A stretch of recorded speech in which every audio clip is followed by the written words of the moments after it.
ஒரு பெரிய மாளிகையில் வேலை செய்யும் பூனை ஒரு குட்டி பூனைக்கு பால் கொடுக்கிறது.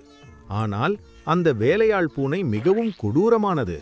அந்த குட்டியை தூங்க வைத்துவிட்டு யாருக்கும் தெரியாமல் சிறையில் அடைத்து விடுகிறது.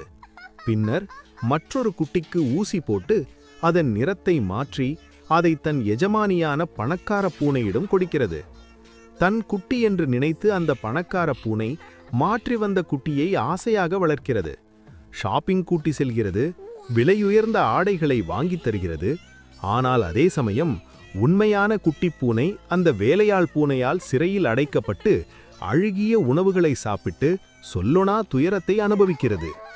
ஒரு நாள் அந்த பணக்கார பூனை வளர்த்த குட்டிக்கு உடல்நிலை சரியில்லாமல் போகிறது.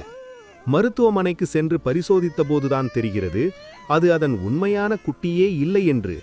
அதிர்ச்சி அடைந்த அந்த பூனை உண்மையை அறிந்து ஆத்திரமடைகிறது.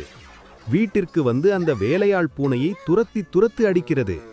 இறுதியில் சிறையில் வாடிய தன் உண்மையான குட்டியை மீட்டு எடுத்து கண்ணீர் மல்க கட்டிப்பிடித்துக் கொள்கிறது. சதி செய்த அந்த வேலையாள் பூனை போலீசாரால் கைது செய்யப்படுகிறது. தீமை செய்தவர்களுக்கு தகுந்த தண்டனை கிடைத்தே தீரும்.